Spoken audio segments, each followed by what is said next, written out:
Get out of town, Raw after WrestleMania. It's all about the Raw after SummerSlam now, because what a jam-packed show this was. We had the Wyatt Six making their debut match. We had this new Judgment Day 2.0, although someone did correct me in the news. It really is 3.0, because 1.0 is with Edge. Then it was 2.0. Now we're in 3.0. So we got this new group. We had the big Bronson Reed attack. We had... Don't bury the biggest news of the week. Oh, you mean...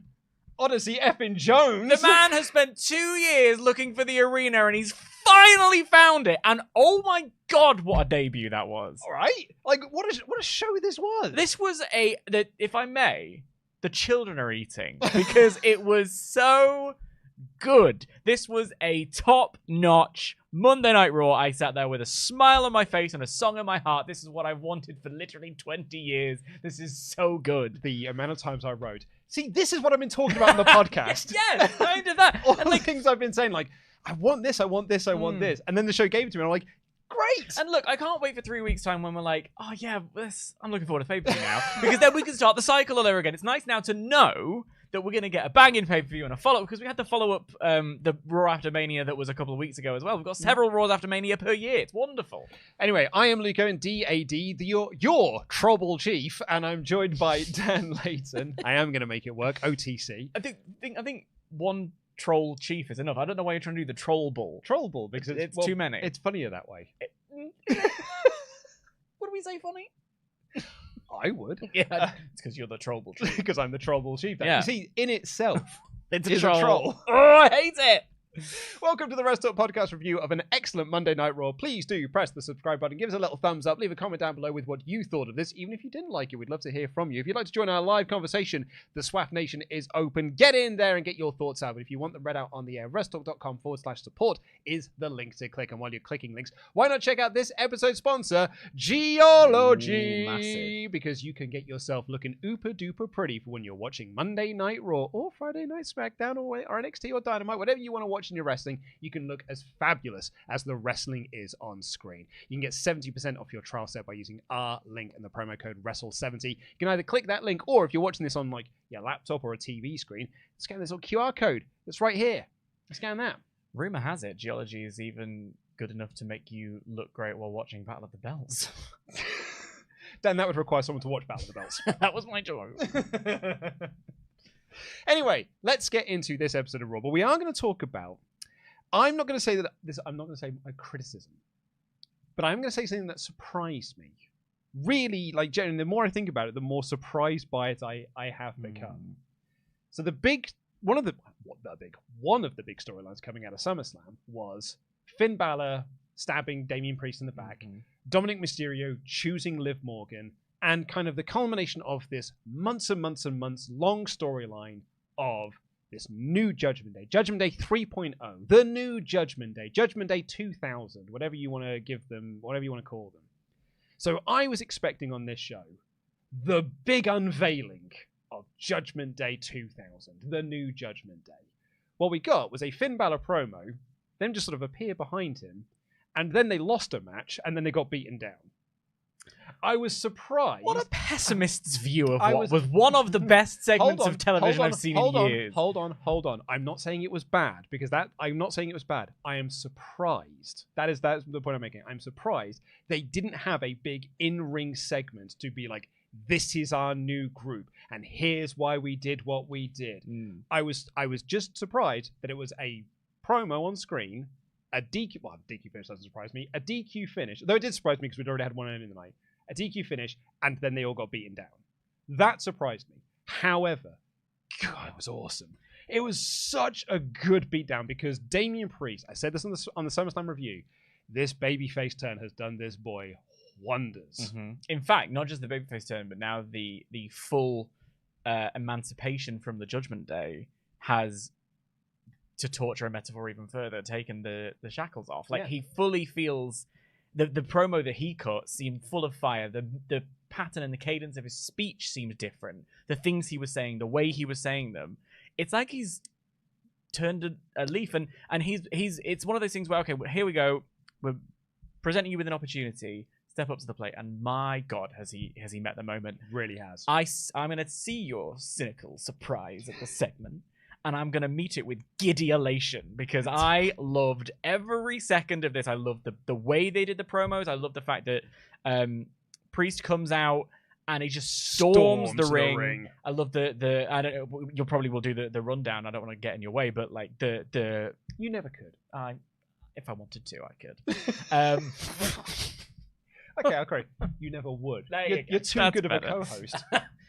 The way he's with the fire that he's talking about, he just wanted to batter Priest, Finn. Okay, Finn's not coming out. Fine, I'll cut a promo on him, and now I want you to come out. And then the reveal of them backstage together made me go, oh, that's annoying. Like the pop that got as well. Again, that's why I'm surprised it wasn't an in-ring segment, because this was like, this is the brand new group. As someone just said in the chat then, if they haven't come out and cut a promo saying that they run Monday Night Raw and they're going to put the locker room on notice, how do I even know they're a faction now? Oh my God, you're doing a joke, but I'm so glad that they didn't do that. Well, that's because they're doing that in the women's division instead. That's true. We'll come on to that a bit later on. That's one of my favorite lol moments of the show. But anyway, so yeah, Priest cuts this awesome promo. He kind of established what this new Damian Priest is. And I really liked a lot of this because he was like, you know me.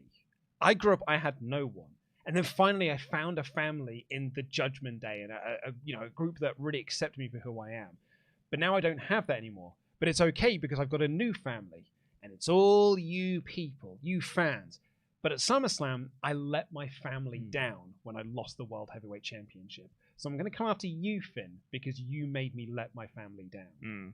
And Balor doesn't come out, as you say, so we cut this promo. And Balor appears on the screen, and he makes this point. And I like this because a lot of people brought this up in the comments section and in our live chat, and I was listening to Gorilla Position's review as well, and they were bringing this up. Finn's like, dude, we started this group, and we said there was going to be no leaders. You made yourself the leader. So you've brought this upon yourself. Also, lest we forget, I should have been World Heavyweight Champion, but I wasn't on 2 separate occasions because of you. So I waited, I bided my time, and then when it was right, I struck. And I will stab you in the back again and again and again, because I can. And the camera sort of pans back, and in steps Carlito, in steps JD McDonough, who kind of hugs Finn, and Dom and Liv are there, and Dom gives us old smoochy kiss on their chin to Liv Morgan. And the crowd pops huge. By the way, this Baltimore crowd, off the chain. Do the show in Baltimore every week. Yeah. Because I mean, CM Punk they were ready for it. CM Punk will be thrilled about that. Apparently, he loves Baltimore. So do this every single week in Raw, because it was amazing. And they popped huge for it. And then Priest was like, oh, cool, I'll come and find you then. Yeah. And they set up the match for later on, JD versus McDonough, that is, versus Damian Priest. I thought this was really, really good. It was just the fantastic. Like I said, it was a kind of a coming out party for Damian Priest. This again, it was the pattern of speech, the way he was saying what he was saying. Then to have Finn be kind of righteously justified in what he was doing, but still being a dick about it, and then almost like, you know, when you get you see your ex post pictures on their Instagram and they're going to the same place you used to go with a new person. They're in the clubhouse and lives there, and it felt weird and wrong, but it also felt like, yeah, they look so complete. Like they're all in on it. They're all part of it. There was a Twitter clip that I saw just before going to bed last night of them arriving at the arena together. Oh, cool. And Liv, like, it's from the fans. Liv gets off the bus with them. They all arrive together, and I was like, oh, that's delicious. And look, there was a little part of me that was like hoping to see Liv and Finn be the sort of Bonnie and Clyde, but actually, I kind of like this unit now. Well, you say that, but WWE's YouTube clip of this, and we've kind of sort of ebbed their title ever so slightly. They say that Finn and Liv reveal the new Judgment Day. It very much feels that way. In WWE's sort of their canon of things, they are the leaders of this group. This is their new group. Yeah, but I mean, that was kind of the way with Priest and Rhea, because obviously Rhea was the one with the world title for the entire run, essentially, until Priest got his as well. I can't say enough good things about this bit. And then I was like, oh, interesting, we're going to have a JD Priest match. Of all the things I was expecting to happen, I didn't expect what was coming, if that makes sense. And I meant the match and then the angle. I don't know why. I just wasn't really expecting it. And then between this segment and the segment we will now get onto, all of the other stuff was happening. It's making me go like, oh my god! Like there was the Odyssey Jones, there was the Bronson Reed, there was all of this stuff going down. And then this happened, and my heart swelled 3 times. It's a proper season premiere episode. SummerSlam was the end of the last season. This is a brand new chapter now, and we are just no, because the season premiere is coming up in like a month's time. good point. Because what we got was JD versus Damian Priest. JD was like almost the perfect person to have in this match because he can just bump around. He's a bump machine. He's a bump guy. I want to give him massive praise because I think if he were less willing to bump like he did in this match and segment, I don't know whether it would have got over as well. It's easy to forget that he is one half of the tag team champions. Not for long. Maybe not. But anyway, later on in the later on. We'll talk about later on in that. So JD, he's just there to bump around Priest. But Christmas Day did this make Damian Priest look incredible. Huge. And Damian Priest's babyface fire is exactly what we got from the Gunther match. And it was just like amplified here because he was the one that was on top for the majority of the match. And I can't even think of like sort of expletives that I can use on air that are fine, like crisps. This crowd was just so hot for Damian Priest. Like they were like a proper fever pitch. Like my first note was like, this crowd is insanely hot for this match because they're so into Damian Priest. Like all of the sort of the fire that we wanted from him as world champion, we're now getting now he doesn't have the belt. Denise Salcedo made this point. She was like, I finally got into Damian Priest as world champion the night he lost it. No, it's true. And also Michael Cole kind of said it on the commentary. But by the way, I also thought Michael Cole had a fantastic night on commentary, and so did Pat. The almost like his confidence is growing and growing and growing, and it's weird to see that post world championship. But also good for him, 100%, because he can't necessarily be in the world title picture immediately. You need to be elevated by it. But this can be, and it has. This was great. So the rest of the Judgment Day got in, caused the DQ, lame, and then Priest fights back. Not lame. I disagree, and I disagree. I know that you don't like your DQs, and I get it. This one felt Attitude Era inspired to me. In which case, don't do the first one. Fair. Why are we protecting? Like, if your storyline is between Sonya and crew and Damage Control, we don't need to be protecting Lyra Valkyria in that. That's fair. We'll do that one when we get there. So I don't think I'd have minded the DQ as much. Problem was, as soon as the match started, I was like, I think this is just going to be a DQ because they don't want to just beat the new Judgment Day, and you're not going to be beating Damian Priest here. Because it was JD McDonough, I thought that they could. Because JD McDonough is in which case, why don't you then? Yeah, no, that's fair. So the Judgment Day jump him, they cause the DQ, Priest starts to fight back, and it comes down to just like, so he takes all the group out by himself, and then it just comes down to him and Balor. And that's like, that's the match that we're going to be building to next. And he goes to hit Balor, but Liv Morgan saves Balor from the Razor's Edge, and because Dom chop blocks him. And then they're beating him down again, and Rhea Ripley comes out. And people, posted the Roman return. What a generational pop. I'm using that term as much as I hate it. A generational pop.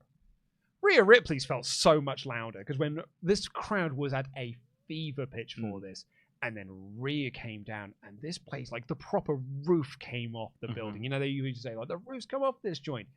Every single person in that building, all 11,000 of them, went ape spit for Rhea Ripley coming down. And she came down, and she battered everyone, and she was battering Liv Morgan. She was going to put Liv Morgan through a table, but Dominic Mysterio saved her, and they hightailed her out of the ring, out the building. And it's just Damian Priest and Rhea Ripley with JD McDonough in the middle. JD's kind of caught between them. Rhea Ripley headbutts him, and Damian Priest hits this epic South of Heaven chokeslam, and they hug and they stand tall. I'm surprised they didn't get more. As your new faction, you want to kind of establish your new faction as a big deal, and this is the sort of thing that did not establish them as a big deal. That said, it was an awesome all-timer segment with a hot ass crowd. I don't fully understand why there's even an iota of surprise or negativity in your. What they debuted a new group and they all got beaten up. But it wasn't that they all got beaten up because they all the big key one. Okay, I'm gonna tell. I just don't get it.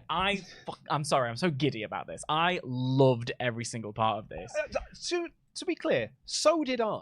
I'm just saying that I had surprise in my eyes. Because I could come on and be like, this is rubbish because the group didn't get more. I'm not saying that. I'm just saying I am surprised that you have debuted a new faction and you did not make that faction look strong in their debut.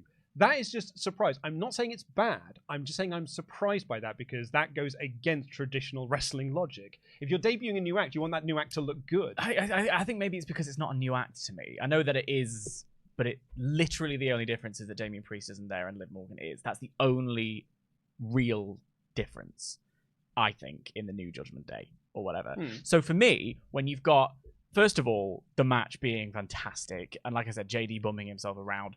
Any time Priest hit a strike, it was like there was an extra little oomph behind it, and the slaps felt like intense, and then even JD like wriggling out of us out of heaven and getting his little moonsault that made Priest look, strong for being able to kick out of all of this stuff. Then you've got the interference happening when Priest's back is turned, which I liked because that's what Finn's saying. I'm always going to be there when you're back. I'm always going to stab you in the back. You're a coward.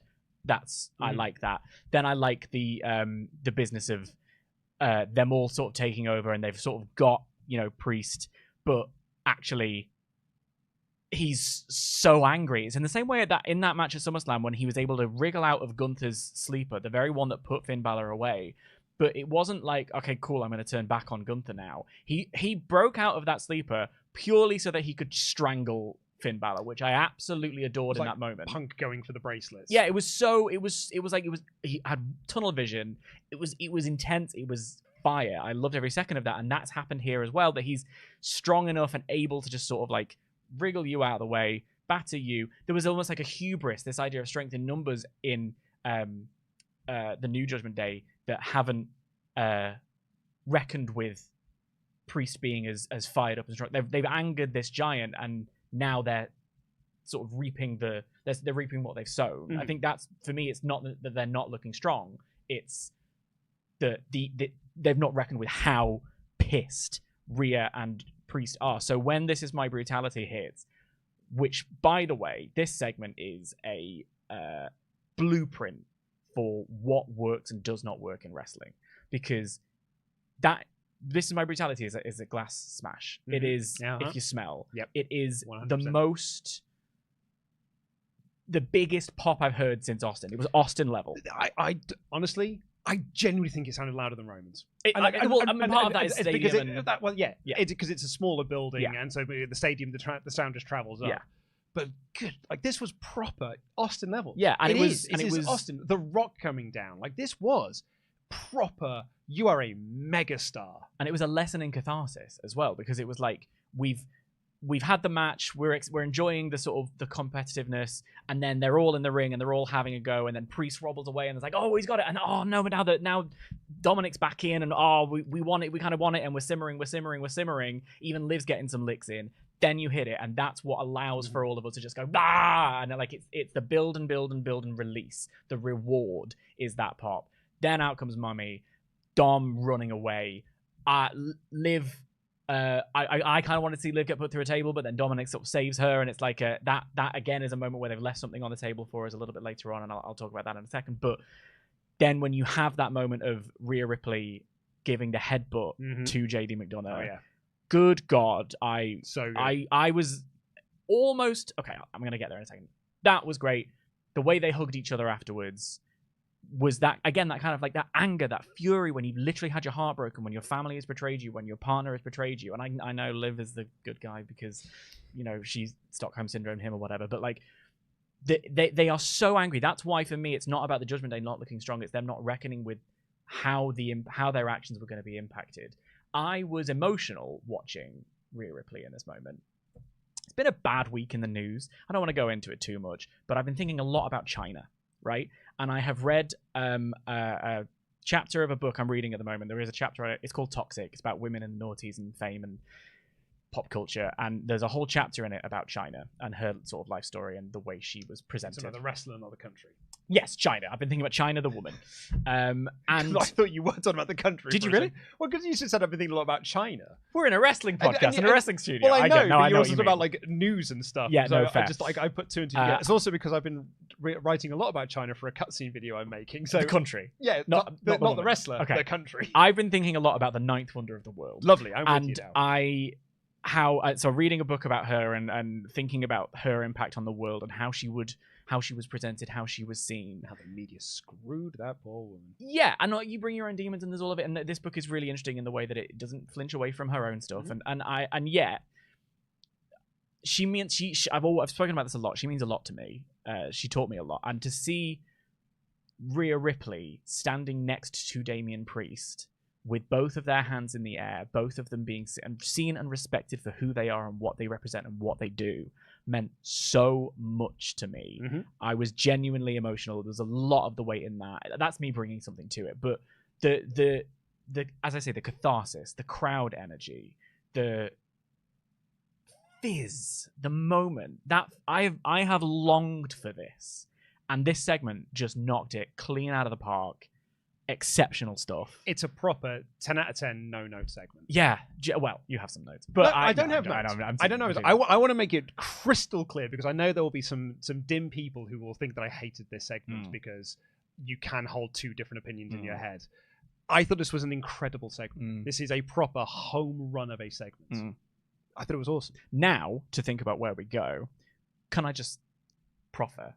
Is there a better place in the world to host a match between Rhea Ripley and Dominic Mysterio than Berlin? I just feel that is the venue for the dominatrix woman to batter the man with the mustache. Because you'd imagine, like, we're probably going to get Liv versus Rhea in the rematch at Bash of Berlin. Like, maybe I don't want it to be there. That's one of the 5 matches. Yeah, but I think if you want to do a spot, you want to put like Dom through a table, like Rhea putting Dominic through a table, like in that front of that crowd. I think that would be incredible. I'm gonna beat this drum as long as I can. I know it will probably never come true, but I would love to see Rhea versus Dominic in a singles match. I know because we can do Rhea and Liv later, but I think there is money to be had in the pair of them having a literal match together.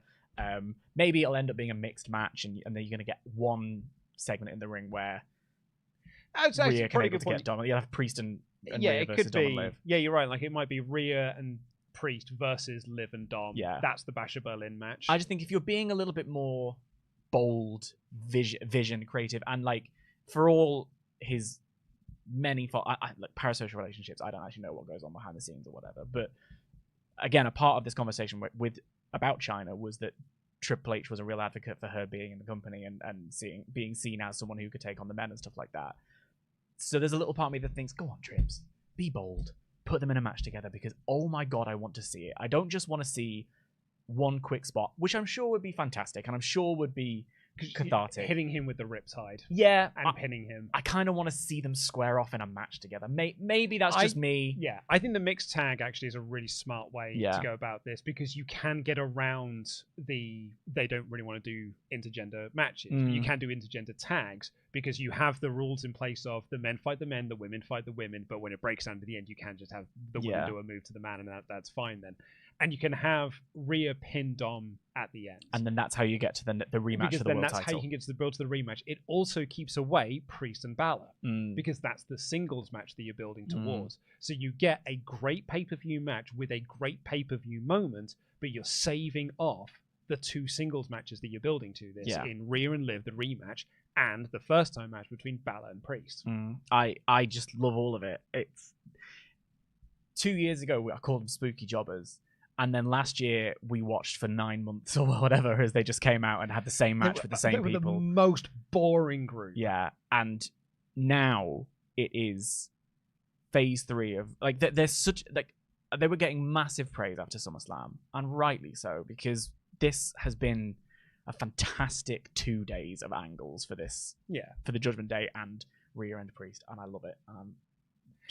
I think that they have completely earned this moments and this storyline, and I'm so glad that it is as over as it is. And I'm really glad to see that the group is getting their flowers as well, in terms of that. I mean, I was sick of them. I was proper sick of them as a group. Now, it's not down to them, it was down to the way they were presenting the booking on TV. Like, there was a period of time I was so sick of seeing the Judgment Day on Raw. Sick to the back teeth of watching them, because they were just having the same matches with the same people. They were breaking up for 18 months. Like, I was just kind of like really tired of it. But I'm now into a new phase of the Judgment Day, and now I've come back completely back full circle, and I'm right back into seeing them on TV again. This is almost like a separate podcast topic, but which if we had a feed of the separate podcast topic that we say every single week, I'm kind of interested in how like that 2023 exists as this weird push and pull. By on the one hand, we're feeling like this new creative direction, and we would get a handful of examples of it. On the other hand, we would then see JD McDonough's on television, JD McDonough's not on television, JD McDonough's in the group, and there was this back and forth constantly, this idea of stasis where we're seeing the same matches over and over and over again, because do you remember in like 2020, 21, the idea was like Vince just booked the same things each week because he'd forgotten that he'd already booked them before. Right. It was this weird thing or of like he liked a match and was like, let's just go out and do it again. We're in this new era, same as the old era. Like it just kind of felt this weird. Do you know what I mean by the push and pull? And now it feels like this full realization. This episode of Raw in particular for me is this full realization of what happens when you commit to a single vision, working collaboratively as a creative team and with the wrestlers as well. But when you push forward, it can have a reward like this. Oh my God. 10 out of 10, no note segment. Much can be said about the rest of this show, which we will get into shortly because this was an incredible episode of Monday Night Raw. But before we do, let's get into your UltraChats. That is WrestleTalk.com/support. Also, while you're clicking links, go and check out our sponsor, Geology, and more on them in just a moment. These are some UltraChats that first came in late from our SummerSlam review. So let's get through these first. Connor here said, did anyone else miss that Pat forgot or doesn't know that Scott Hall passed away? When Priest did the Razor's Edge, Pat asked if Scott Hall was in attendance, referencing the Legends Lounge they showed earlier in the show. I missed that entirely. I did miss that. Hannah here said, completely off topic, but I'm slowly getting my friend into wrestling, and the main question she has from YouTube videos is, what is the difference, if there is one, between color commentary and play-by-play commentary? If I may. Dan, as the man who was sitting at the table. Not only am I an obscene sports fan, but also I am budding into the beginnings of my commentary career. It's very simple. One of them is there to call the play-by-play, so that's in a American football terms, a play is like a sequence, and they describe what is happening, and then someone who is on color commentary is there to explain what it feels like, to add color to the picture. So yeah, play-by-play draws the picture, color adds color. So in wrestling, Michael Cole is play-by-play, Pat is there for color. He goes through the moves. Weirdly, WWE is a really bad example for it at the moment because Corey Graves started as a color commentary, but was always a little bit play-by-play as well. Michael Cole is there Pat is there to add color, but Pat's not a wrestler, so he can't necessarily add that experience.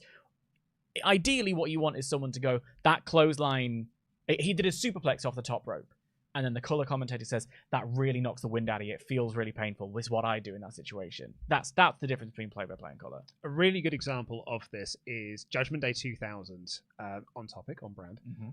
The Iron Man match between The Rock and Triple H. Jerry's not my favorite color commentator in the world. Like, I love the King and JR as a commentary duo because that's the sound of my childhood. I prefer JR and Heyman for the brief 10-month run that they had together. But like, JR and King are like, that's the voice of my youth. And in that match, King drops a lot of the stuff that he was just doing just to kind of sort of pop himself, like they're puppies, like he dropped a lot of that, and he was just talking about, this is what this means for The Rock at this point. The Rock has never wrestled a match this long before. And he waited until like the 32-minute mark. It's like, and now officially The Rock is in the longest match of his career. And speaking from experience, he would go through like, here is what this means for you as a wrestler when you're in this point here. While JR is doing all of the actual, here's the moves, here's the story, and here's what we're doing. It's a great bit of commentary between the pair of them. If you watch real sports, which no one does. If you watch the Olympics, the Olympics at the moment has your person giving the description and then a seasoned expert who can explain it. And it's kind of, it should be entertaining. It should be guiding you through it. It at worst, it's dry, right? And that can happen. In wrestling, it has an extra level of trying to tell you a story and trying to connect you with a story. That's why I want to put over Pat and Cole so much, because on 3 separate segments, I thought they really, really sold the stories and they really like created that feeling and guided us with that feeling. When we get to, specifically, there was the Bronson Reed segment. Michael Cole was fantastic in that segment. He was exceptional. But even when he yelled about Priest being the Punisher, if you think about the best JR calls, his voice was always at the very end. It sounded like his voice was about to explode. I don't know how he had a voice the next day, but Cole was doing that here as well. So yeah, this was a great example of commentary. Space Viking here said, something I've always noticed, Finn Balor has never owned his teammate's personal t-shirt until SummerSlam. Man, this is genuinely my favourite faction. There was a time when I would watch Raw until their segments were done. This was a great shake-up. If there were some episodes you were waiting until their segments were done, that was right at the end of the show, because they were just all over it. BGC Legend said, I had to work last night, so I haven't seen SummerSlam yet, waiting to watch it with the live reactions. Saw Bayley lost, though. She was my Joker pick. I felt that there was only one match that she was sure to win. She deserved a long reign with the title.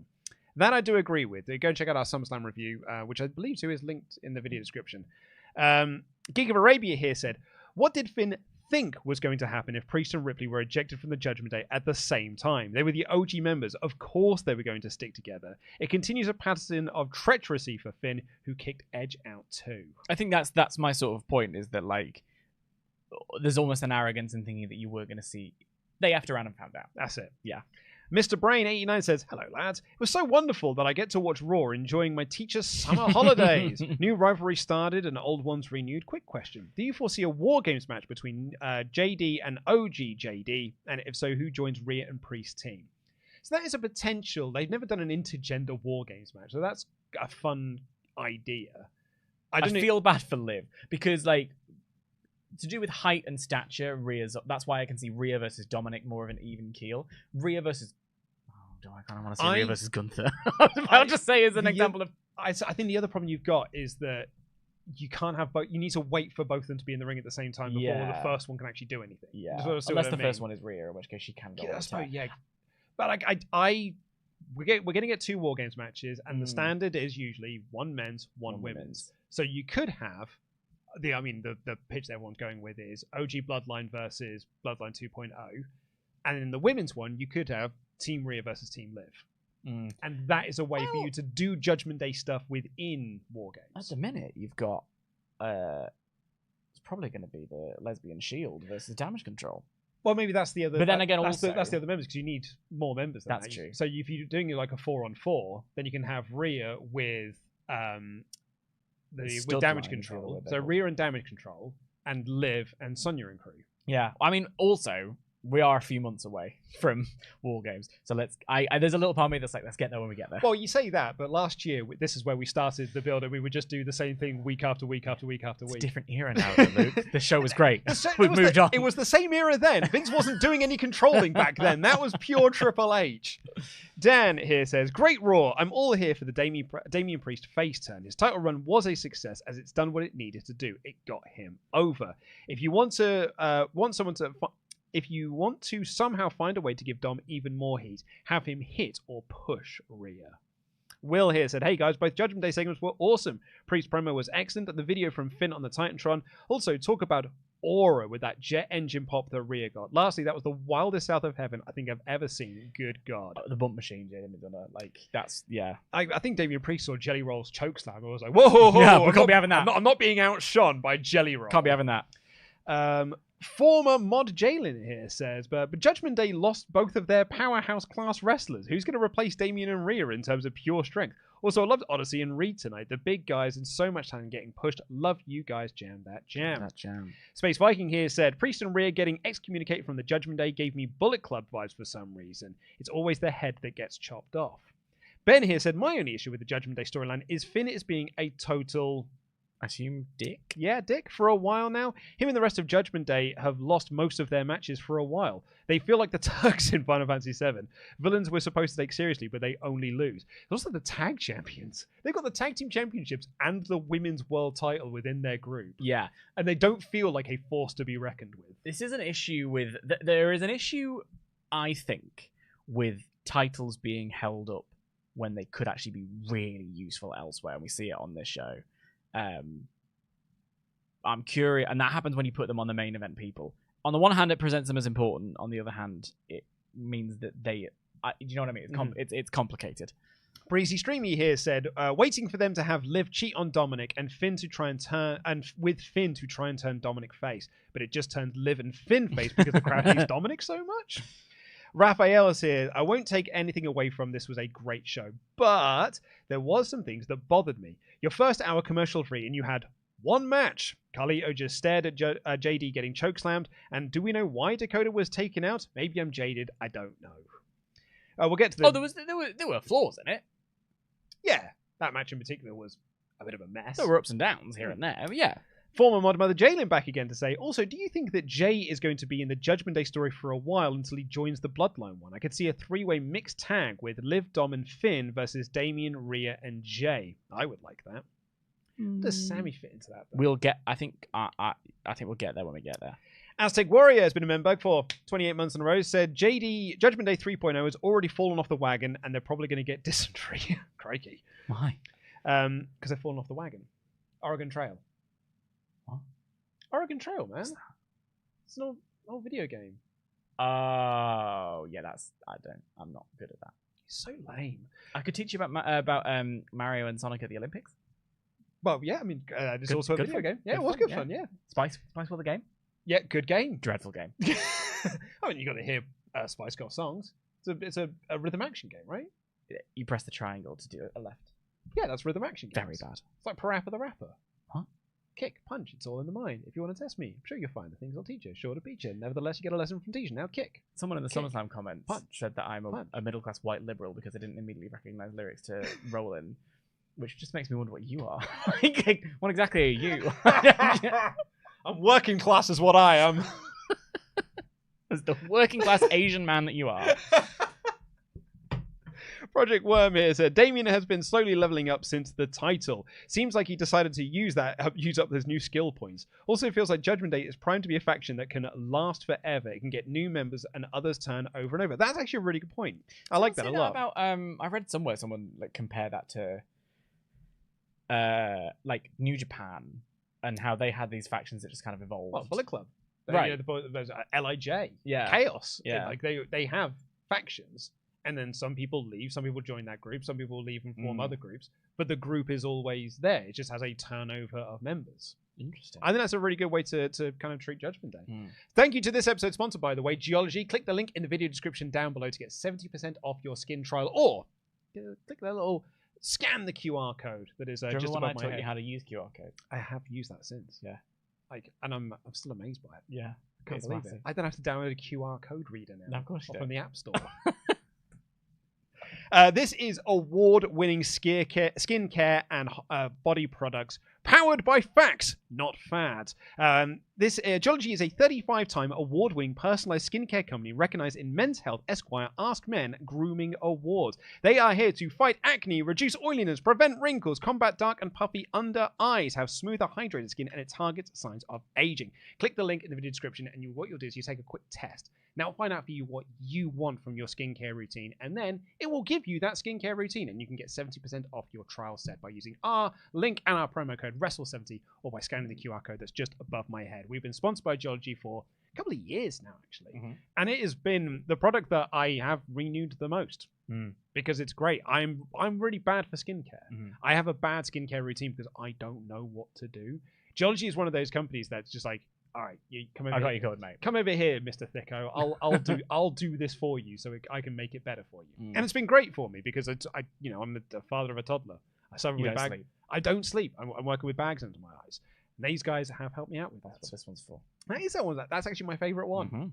So yeah, click the link in the video description down below and check out Geology. And a big thank you to them for sponsoring this episode of the podcast. Right, let's get into this show because we've got a lot to talk about. We certainly do, including this wicked opening segment here. Now, if you'd have a little rewind to previous podcasts that we have done, one of my complaints has been like, man, these title reigns don't really feel like they've been given rivalries or feuds or storylines. They've just had the belt for a few months and then they lose it and then we move on to the next thing. Damian Priest had it. Bayley just had it. I was like, in a weird way, Cody had it at the beginning. Yeah, it was just like, they just have a bunch of matches and then they lose it. Like they haven't had storylines, they haven't had rivalries, they haven't had reason, wants, characters with wants and needs. Immediately with Gunther's reign, we have this. I retract that. Actually, AJ had needs. Carry on. Gunther comes out. Ludwig Kaiser on the show welcomes him out to the ring. And here's the other thing I'm going to give as a big tick for this. They dropped all of the stuff I did not like in the Damian Priest feud. They dropped all of this. What were we? You said entitled. You didn't like the idea. The idea. He's not, because he's not an entitled person, and he's not in this promo. He was not acting like he's entitled. He was just being Gunther. And when I was watching, I'm like, there he is. There's Walter. There's my guy. That's why he's been my favorite wrestler for the past 6 years. There he is. Fine. You're back again. Nice to have you back here, sir. And he's like, I set records. I was a record setter when I was the United Kingdom champion. I was a record setter when I was the Intercontinental champion. I'm going to be a record setter while I've got this belt as well. And the reason why for that is that nothing catches me off guard. And Randy Orton's music hits. Randy Orton from SmackDown walks out to the ring, and Gunther just looks at him and he says, well, that caught me off guard. Yeah. Did you know this was happening?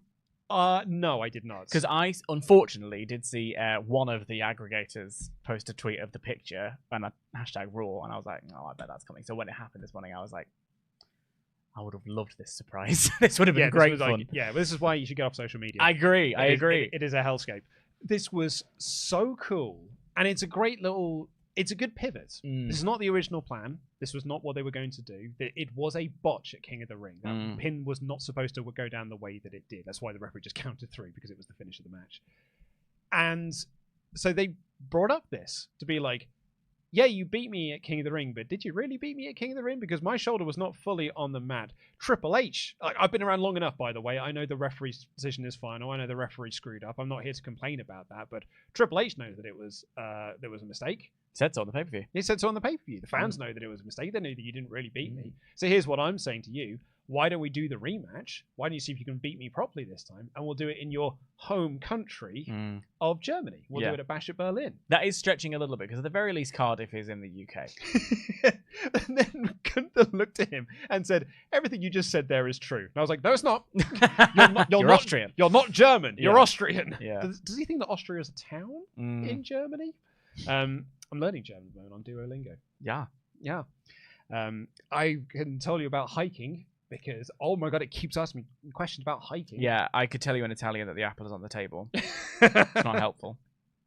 So I love that Randy as well said that we could be, like, I think these fans deserve a modern day Flair Steamboat. I was like, oh, that's a tasty little comparison. That's a bold comparison to get there. And Gunther, because he is an honorable man, because he is an actual world champion, looks at him and is like, absolutely. You're an excellent challenge for me. I accept. And that's the match. That's the match we're going to have at Bash in Berlin. Immediately, out the gate, a feud, a rivalry. Characters with wants, characters with needs, characters with motivations, physical human beings who are in a storyline, bang out the gate. Yeah. This is not a world champion who is playing fourth fiddle to loads of other things on the show. He is the guy. Yeah. Loved this. Yeah, and it's also, sorry, I know you were going to make your point there. It is a top champion facing off against another top guy who feels like a top guy. Yeah. This is not like Kofi Kingston winning the WWE Championship and having a 3-month feud with Dolph Ziggler. Like just feeling like mid-card nobodies. Yeah. This is a top champion feuding over one of the top guys in the company. This is an excellent start for Gunther's reign. And like, as a way of going, oh, that was a quite obvious mistake. Great. Course correction. Great way to make it good. Yeah, like it was like, okay, we'll use that to our advantage. Very smart, very good. Like it very much. There's also opportunities to have. I also liked the business of like they rattled off how long he was the NXT UK champion, how long he was in the Continental champion, kind of saying like this could be our guy for a really long time straight off the bat. Obviously, when you win the Intercontinental Championship, you don't then go, he's going to be the champion for 600 days. Like we don't know that, and we didn't know that. This is now. Here is our champion. This could be a really long time, but also it could not be. I don't know. There's by saying it up front, you instantly, without having to have him be champion for 4 years, give the idea that if Gunther loses, it's massive. Yeah, you know, absolutely. Not that I think necessarily Randy Orton could win. I think it would be a really good idea, if it were me, to use it as a loss and almost have Randy be a little bit peeved that all of that Bloodline 2.0 nonsense did him in a little bit and weakened him for Gunther, and maybe use that as a way to go after Cody. I've been a big fan of the idea of Orton being aware that his time is winding down and he could rack up some championships and become the most reigns ever kind of thing. They said that on commentary. Yeah. They said like he could finally win that 15th world title, because it's been a long time since Randy Orton was a world champion in WWE. Yeah, it has been. And I think the last time was like, well, it was 2017, wasn't it? He was WWE champion for a little period of time. Yeah, it was like for like 3 weeks or whatever it was when he beat Drew. It was 2017 when he beat Bray. He wasn't champion in 2020? He beat Drew. Did he? Yeah. Was he champion in 2020? Pretty sure he was champion in 2020. I don't think he was Can chat correct me on this? Was he champion in 2020? Didn't he beat Drew for like a handful of weeks? Did he? No, it was after Splinter Cell Randy Orton. I feel like it was towards the end of the year. Maybe I'm completely wrong. I feel like I feel like I'll I'm on Survival Series at the moment. There, the chat will catch up in a second. Yeah. Either way, the idea of him it's been a while, and him needing to Rick is right, by the way. Okay, I would never ever have denied you if you're right. It was for 7 days. It was 1 week. There you go. That's why I don't remember. It was also the pandemic. Yeah, I thought it was like 3 weeks. It was less than that. Either way, his going after winning the most. I was also pleased to see them sort of see Randy away from the Bloodline. Do you know what I mean? I think now that Roman is back and Roman is going to appear on SmackDown, that was a question mark I had in my mind. He's going to appear on SmackDown. Maybe we can have Cody free from the Bloodline for a little bit. And I'd love Cody for some feuds that aren't Bloodline related. Me too. The problem is I'm then looking over at SmackDown. I'm like, who's your top heel over there to go up against then? This is the question. But I also... I just like all of it. I like that this is keeping Randy away. It's giving Gunther someone that's not someone we've seen loads. Yeah. I love this. I was such a huge fan of this. And then the banger bus is coming and everybody's humping because we got Sheamus versus Ludwig Kaiser. I was talking about like my banger bros division on Monday Night Raw. And there is a name that I did not have in that list. And because now Ludwig Kaiser can hump his way into this situation and he could be part of the Banger Bros. And this match was exactly what you wanted it to be. It's Ludwig Kaiser versus Sheamus. Ludwig Kaiser looking to get his revenge for Sheamus injuring a couple of weeks back. And it's Sheamus doing his whole, I'm here to just batter people. Like, I'm here to, like, if people want to have a fight with me, great. I love to have a fight. Like, that's what I want to do. And they went out there and they just had the awesome match that you expected. It's so great to see Sheamus doing basically the best work of his career as he's kind of winding down towards the end of it. Pete Dunne tried to attack him with the shillelagh, but Sheamus overcame that, and he hit Ludwig Kaiser with the bro kick and got the pin, because it is okay to beat people. It's similar to the LA Knight Logan Paul interference that I didn't qualify as interference because it didn't work. Yeah. That was the same thing. I quite liked the fact that it was we'd had Kaiser's injury. Kaiser and Sheamus were going into it before the injury, so then they sort of pivoted over to Pete Dunne, but that was a thread, and if Kaiser comes back and doesn't go after Sheamus, then it would have been an open thread, and I like the fact that it is now sort of in some way closed. I imagine they could open it back up again whenever they want to. But it was very nice. I liked it very much. A big fan of this. We got a video package to highlight that 11 years ago the Wyatts debuted. As that journey ends, a new one begins. So we've all come full circle. And saying that a prophet arrived was really interesting language. There's a lot of imagery here that I really, really enjoyed. Pin. Come back to it at the end of the show. They gave out a shout out to some boxer, UFC fighter. Yeah, he was on SmackDown loads. Was he? Yeah, he helped Cody out.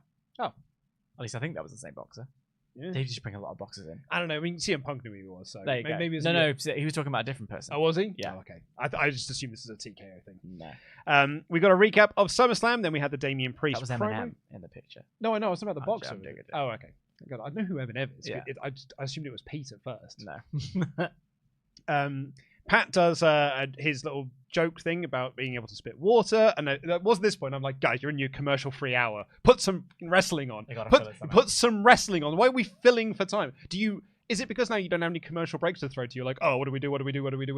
Fill for time. Put a match on there. I enjoyed it. I had fun. I giggled. But I was ready to start skipping 5. Oh, I giggled to myself. I had a nice time. Adam Pearce was on the phone backstage, and Bronson Reed walked in, and I really like this as well because Bronson Reed's like, why haven't I got a match with Sheamus? Yeah. Like, I've been asking for this match, and Adam Pearce is like, oh, sorry, because, this match with Ludwig Kaiser was signed ages ago. And he's like, well, what are we doing here? I'm being disrespected. And he's just like, fine. Why don't we respect that? I'll just go create my own path. And there's me being like, all right, guys, so probably have an Ilya Dragunov match, and I'll go out and attack him later because he's part of the Banger Bros division. In fact, I think there was a match coming up where I expected him to get involved, and then he didn't. But, like, during the segment, I kind of rolled my eyes a little bit because I was like, oh, whatever. So, like, prime example of egg on my face coming right up. Right. We then got Lyra, Valkyria, and Shayna Baszler. Finally, some wrestling. Oh no, it went about a minute and a half, and then it ended in a DQ. Okay, here is. I'm not saying this is bad. The finish is bad, obviously, because it's one of those we don't want to be either person, so we're just like, don't book the match then. But it made me proper laugh. It's one of those ones like, this is not bad. It just made me laugh because the reason why it ended in DQ is because Shayna Baszler was about to get beaten because Lyra hit her with Nightshade. So she pinned Nightwing, sorry. So she's pinning her, and Sonya and Zoe start getting the ring and beat her up to cause the DQ. Damage Control run down. They brawl with Sonya and crew, and then they sort of stand in the ring. And Michael Cole's like, man, you got to. Who is the most dominant faction out of these two? And they're like, well, probably not Sonya and mates. They were just about to lose.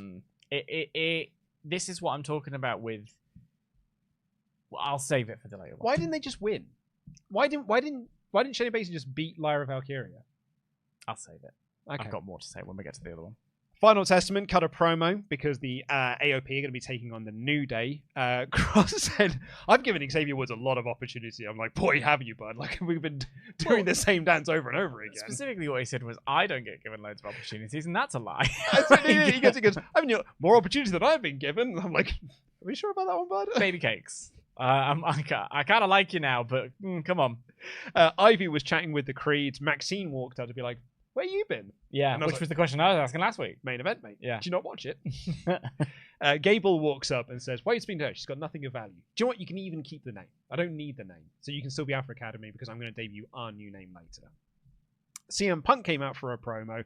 And this is like a weird CM Punk promo because he's like, you'd think I'd be really upset about losing at SummerSlam, but I'm not. I'm happy because I'm in Baltimore. I haven't been in Baltimore for 10 years. Good morning, Baltimore. So, I'm in Baltimore. And Baltimore's a lovely place. And I love the fans. I love all you guys because you love me because I always get back up and people back there hate me because I don't stay down. Some good lines in there. I'm also great because I was supposed to be out for 9 months. I came back in 5. But where would I be without the fans? This is a summer of hate, but it's still summer. I want round 2 with Drew. Rollins comes out instead. And Rollins just looked at him and was like, you want to let me in the ring so we can have our fight? And Punk's like, yeah, great. So they're going to go and have a fight. Drew McIntyre shows up in the crowd, and he's trying to get them to look at him to go about his victory, but neither of them look at each other. So he pulls out the bracelets. CM Punk freaks out. CM Punk goes after him. Him and Drew just disappear. And then we get into the second half of this segment, which is the bit that I really want to talk about. But first off, you said on the SummerSlam review, you were looking to see Punk and Drew move apart from each other. Your thoughts? It's really interesting, actually, because I kind of thought I was getting it, and then I'm not. And I'm like, oh, okay, I'm not averse to it.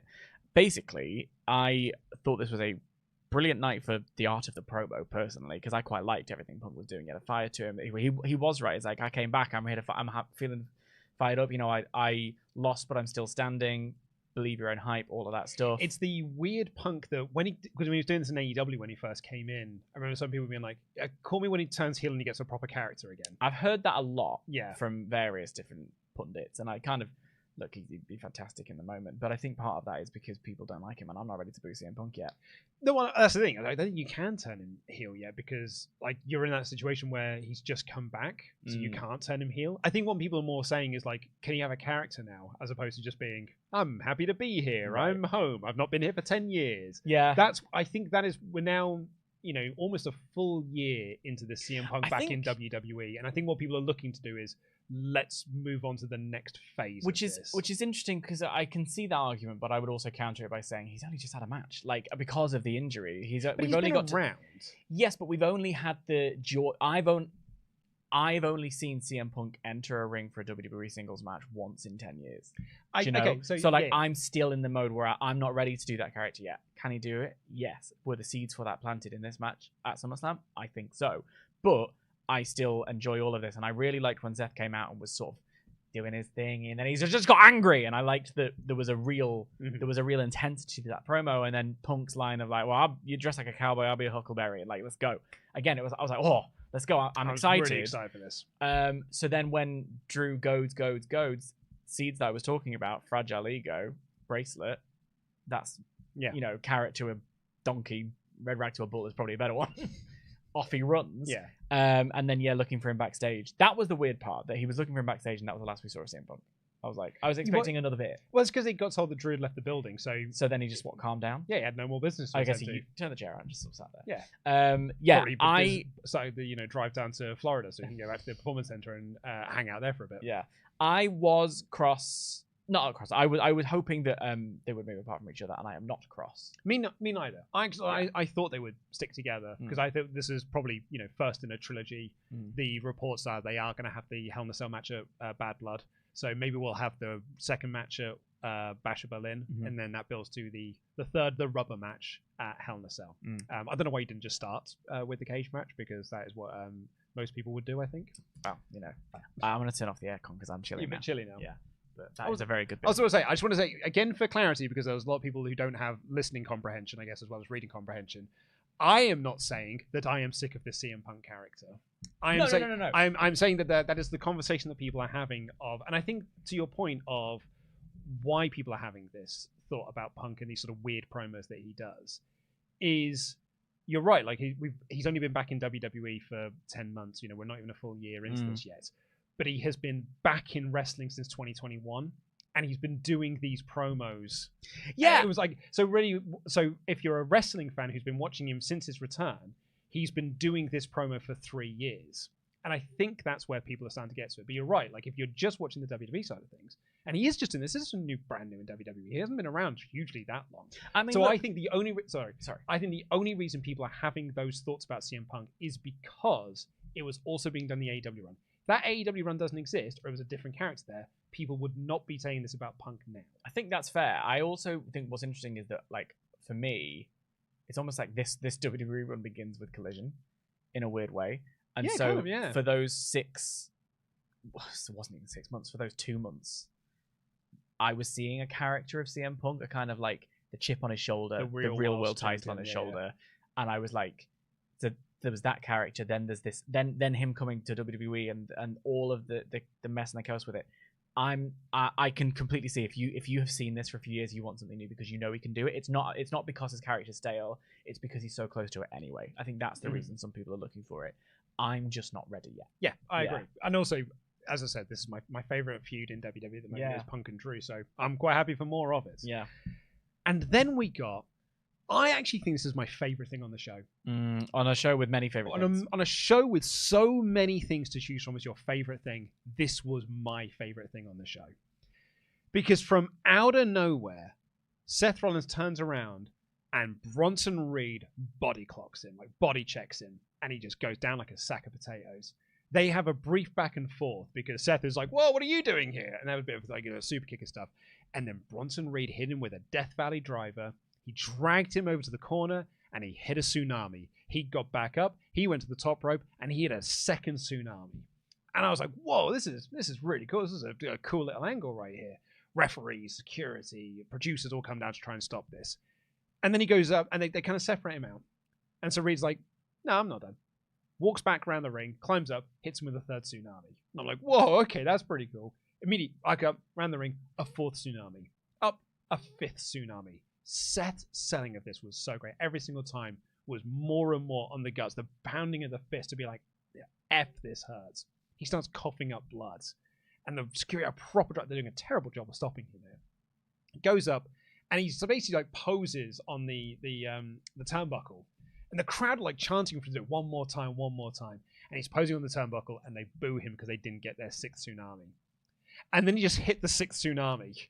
And it was so good. And Michael Cole was fantastic in this segment. Bronson Reed was fantastic in the segment. Seth Rollins was fantastic. P.D. Williams was the star of the show, as he always is. Daivari was also great as well. Jason Jordan was there. This was a proper... If I can get my little caveat out first, I said this in the edited review, so I'll say it here again now. My hope is this is not a Shinsuke Nakamura push, which is you've done nothing in the mid-card, so we're elevating you up to a main event position with a main event guy, but then that main event guy just beats you, and then you go right back down to the mid-card where you do nothing. I am hoping this is not that case. I am hoping that this is the start of an actual ascent for Bronson Reed, and he is in that main event position because he's working with one of the top baby faces on the brand. He's working with Seth Rollins. This takes Seth Rollins away from the World Championship picture. That is a huge main event push for Bronson Reed. So my hope is it sustains because, man, this is a segment that makes a guy. Did you feel positively about it from the beginning, or was there a cynical part of you at the beginning? No. Because I was I was feeling positive, but I was trying to be like, okay, try and be objective. Is this one of those things where I'm just excited because I'm a little kid and I've been excited by the show, and then, like, realistically, Bronson Reed has been a third wheel for several months. He's the guy you put in triple threat matches to pin. Yeah.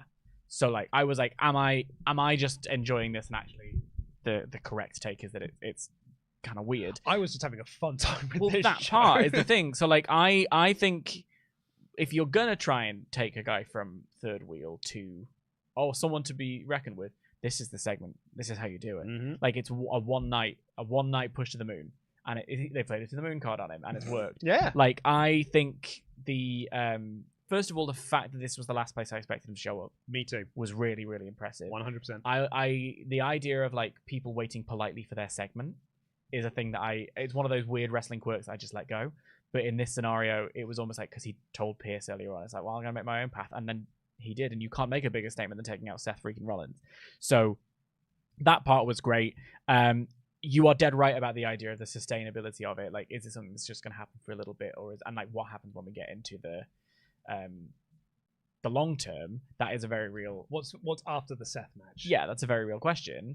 That is one of the problems that you have, though, when you have a card populated in the way that it is. It's the good problem to have when you've got too much talent, too many people and too much top level talent. Yeah. Especially when you've got... Not everyone can be at the top of the card. Especially when you've got like Priest and Rhea now cemented as top baby faces. Finn Balor, who's now like climbing one of the top heels. Yeah, Gunther's busy with Randy, so it's nice that it's not one of those, we needed someone for the world title picture, as you were saying earlier on. On that part of it, I think is really interesting.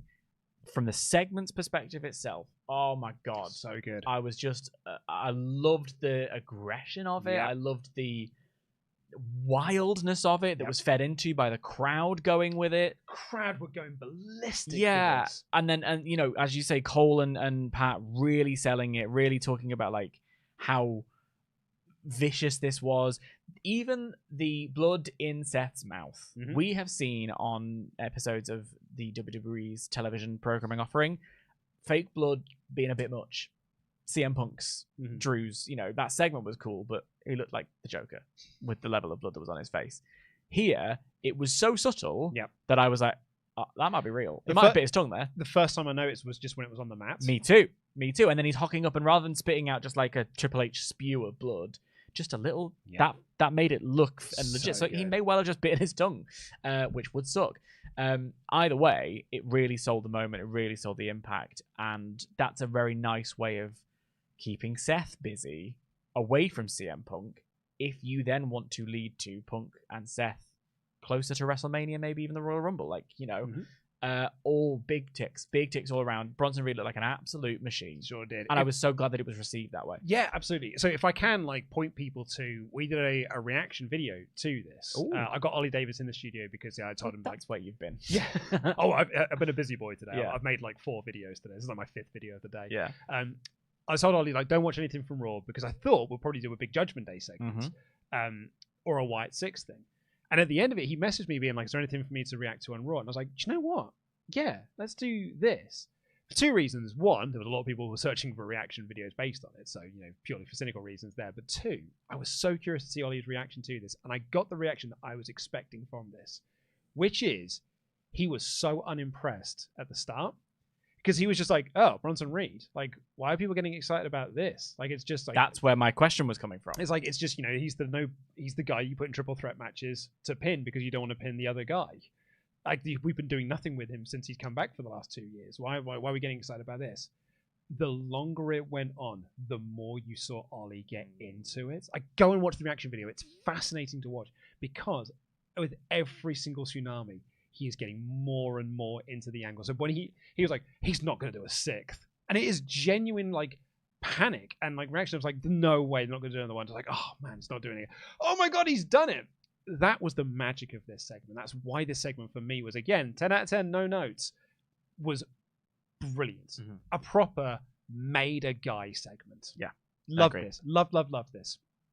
Adam Pearce said that Seth Rollins was taken to a hospital. Punk was looking for Drew, and he's like, Drew's already out the building. He's gone. We then got AOP versus the New Day. New Day, by the way, were dressed as the Teenage Mutant Ninja Turtles because they have got they've got some new Teenage Mutant Ninja Turtle figures. Really, they're WWE figures, but Kofi and Woods are Mikey and Donnie, aka the 2 best turtles, and Roman Reigns is Shredder. Like, I'm not an action figure guy anymore. Like, I've been at the action figure scene for like a decade or so now. Like, I was really into it when I was in my 20s. I got out of it because it became this ludicrously expensive hobby to keep on top of. The last thing I bought was this Hasbro did a crossover between Ghostbusters and Transformers, and it was an X-01 that transformed into Transformers. And I was dead excited for it because it was like $45, and I was like, oh man, it's 2 of my favorite things coming together. And I got it. It was this cheap plastic thing that I would have bought for a tenner back in the day. And I'm like, this is why I'm not in this game anymore, because this is cheap cack. And I'm really irritated that Hasbro's charged me $45 for it. So I'm not into this. But I saw that Roman Reigns figure where he's dressed as kind of- Shredder, and I'm like, oh, that kind of rules, though. Yeah, like, just that looks like a really good toy. Pop down to the Entertainer, see what I they've got. I might look into buying that toy. You might have to consider getting something for your daughter at the same time, but like, Yeah, I mean, maybe. Like, you know, Yeah. I'll buy some Paw Patrol stuff, I guess. love the because- idea of you taking your child into the Entertainer specifically to buy yourself an action figure. Dude, I was at I was at a Nickelodeon adventure thing at the weekend, because there's a Paw Patrol area there. They've got the lookout tower and it's a slide, and they've got all like the Paw Patrol cars and stuff, and you can go and stand in there. The kid loved it. She had a wicked day. She met Sky and Marshall. She had the best day ever. There was also a Teenage Mutant Ninja Turtles soft play area, and they've got like big like statues of the teen, and it's the 2012 designs, which is like my favorite one. And I took pictures of them because I'm like this is actually quite cool. There was something for everyone there. Clearly, something for everyone. I'm not a SpongeBob guy, but there's a SpongeBob area.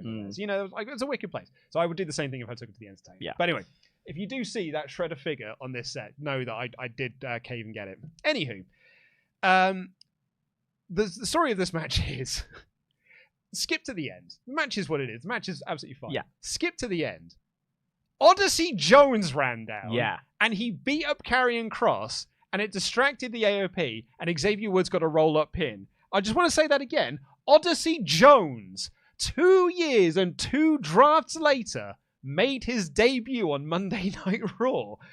And it was kind of awesome. Well, I sort of jokingly stood up in the office and was like, Tempest, Odyssey Jones is here. And then the segment unfolded, and I was like, hang on, this is lit. This is great. So what essentially had happened was, the Final Testament was playing the numbers game, and Odyssey Jones comes out to batter Karrion Kross for a while, sends Impact in. And they had this moment, he had like one of the AOP into a sidewalk slam. The other one charged at him, so he just grabbed him in a sidewalk slam as well. And not unlike Bayley powerbombing Nia Jax, it wasn't just about the lifting, it was how long he held him up there. And then he hit Karrion Kross with a boss man slam, which instantly makes him my favorite wrestler on the planet. There you go. Huda Man. Yeah. And he celebrated with the New Day. And then here's the key to this, everyone. We can all make the meme. Odyssey Jones was on TV, lol. Michael Cole, by the way, was fantastic in putting over that Odyssey Jones was there. Michael Cole treated this like this is something that everyone has been expecting. No way. Are you telling me that Odyssey Jones is here? To point to the chat from very beginning of the show, what's the difference between play-by-play and colour? This is what play-by-play is for. Yeah. To instruct the audience what this is, to sell the importance of it, and then the colour comes in there and explains, a little bit extra. Michael Cole, if you're watching Raw for the first time because you've put on Sci-Fi and it's there, you are led to believe that this guy is a game changer. Brock Lesnar, when I was younger, had no idea who Brock Lesnar was when he first came and took out the Hardy Boys. But JR and it was King at that point, selling who this guy was and he's a force to be reckoned with, made me sit up and take notice. And that's what happened with Michael Cole here. Great job. Genuinely a really, really good. And they were actually saying he's joined the New Day. Mm-hmm. And backstage, and this is the real key to this story. This is not just you're playing my GM mode and you go, oh my God, who can I book on this show? Oh, have I got Odyssey Jones? How long have I had him under contract for? This isn't like that. Backstage, Kofi Kingston's there celebrating with Odyssey Jones. Xavier Woods walks up and is like, were you going to tell me? Mm-hmm. This was all Kofi's plan. Because he was down in the Performance Center rehabbing his shoulders where he bumped into Odyssey Jones, and I love that little detail. This is Kofi's plan. Kofi met Odyssey Jones while he was rehabbing and suggested that he come to even out the numbers game.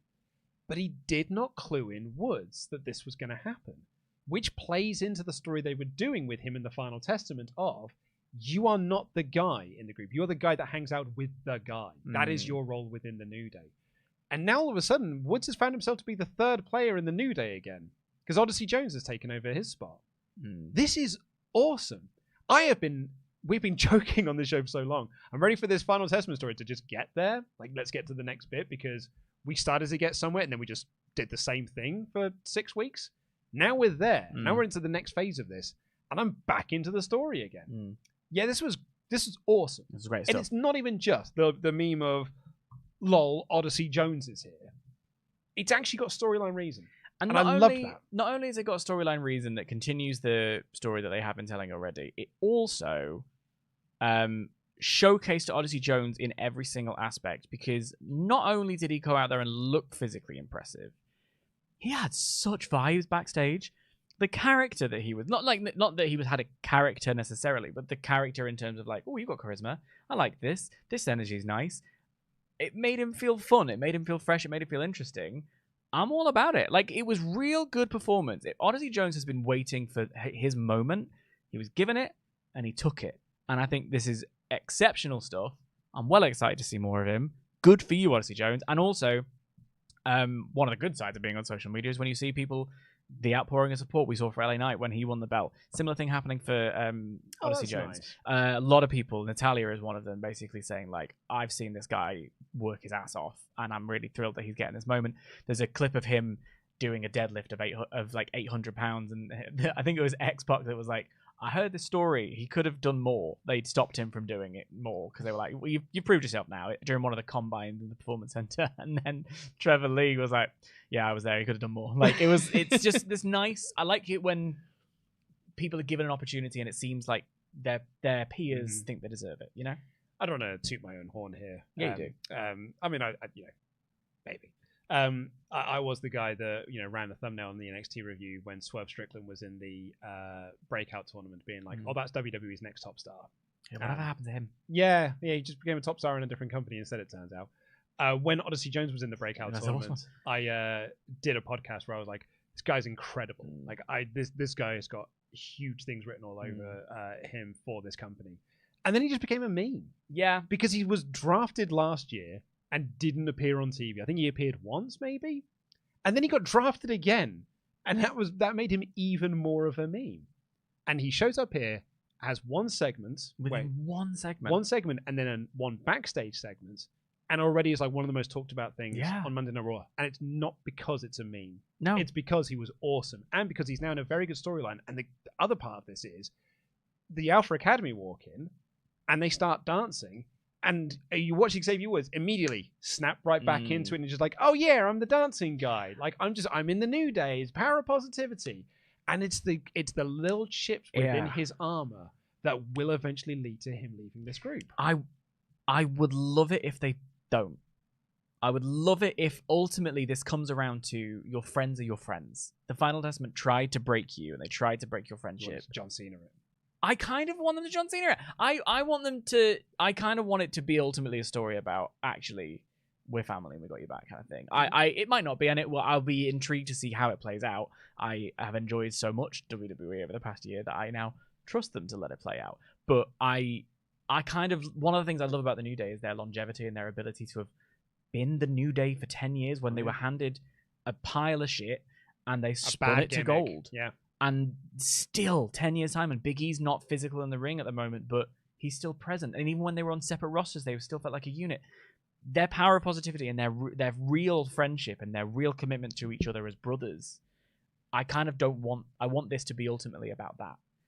I'll be intrigued to see where it goes. I hope you're right, and I hope that I am wrong. Yeah. Because I would love that. I mean, I love the idea of Wood splitting off, then realizing the error of his ways and going back. But the idea that you cannot break this unit, I think, is really, really good. But hey, I'm back into the story again. There you go. And then, just to make sure that I'm not having too much fun on this show, A-Town Down Under and Awesome Truth had a tag match. They did. They certainly did. Because they had a segment on SummerSlam. And now this did do something. It did, because Truth blind tagged himself in. Miz had the match won, but he was no longer the legal man. So Truth went in to hit the AA, but he span Austin Theory, one of them round. They're the same guy, I think, and they knocked Miz out of the ring in doing this move. And it turns out they'd also blind tagged, and either Grayson and or Theory did a move to R-Truth and pinned him. And Miz was despondent at ringside. If this is leading to a Miz versus R-Truth match, I have zero interest in that. I was ready for this group to be done once they lost the tag belts. I don't think I could care any less. I can't care any less about the pricks. I'm not into them whatsoever, and I do not care about Awesome Truth. I don't really have too much to add. Yeah, but it was interesting that it was going somewhere. Also, brand split, LOL. Well, yeah, but at the very least, this one wasn't just like, oh, they're here. They're here to settle a score from the other night. Could have done it on SmackDown instead. But it's still brand split, LOL. Yeah, this one feels less LOL than the other one, but I know what you mean. We got a promo from Damian Priest, then a recap of Austin and Gunther at the start of the show. Kathy interviewed Bron Breakker, who said, "Oh, but I'm not the hunter. I'm actually still the hunter. Yeah, this championship was born for me. No one's going to take it off me." I'm like, yeah, that's rad. Later on, they announced that it's Sami Zayn versus Bron for the IC belt, the rematch next week, in a 2 out of 3 falls match. Yay. Yay. And then we got JD McDonough versus Damian Priest, which we've already discussed. And then Damage Control were walking backstage, and Sonya's crew attacked Dakota Kai and hurt her leg, so she wasn't able to go out for the match. So Sonya Deville took on IYO SKY instead, and boy howdy did these two just not get on the same page. This felt like IYO SKY was going at 10 miles an hour, and Sonya Deville was going at 5. Yeah. And they just mistimed pretty much everything they tried, and then IYO won. This group sucks. It's such a shame because I think on vibes, the stud line, as they're being called elsewhere, the Lesbian Shield, is real good. On vibes, on look, on energy, especially at the beginning there, I was really into it. But much like everything that has happened in the sort of women's mid-card and tag division, you're not giving me a reason to care. But they put the locker room on notice, Dan. And they run Monday Night Raw, and they run this division, and all of this stuff. This is where I'm sort of thinking, in the same way the US title was being kept from the mid-card and SmackDown, and it didn't really give people anything to do. I know that it does, but I don't think the women's world title needs to be in the Liv and Rhea feud right now. Yeah, it doesn't. Because the feud is hot enough, it doesn't need it. I think something to do, something to fight for, evidence that they run Monday Night Raw rather than just saying it, would be really beneficial to this division. I want to be positive about everything that I can. I have a lot of respect for all of these people. I just don't think it's working, and I think that is because of a lack of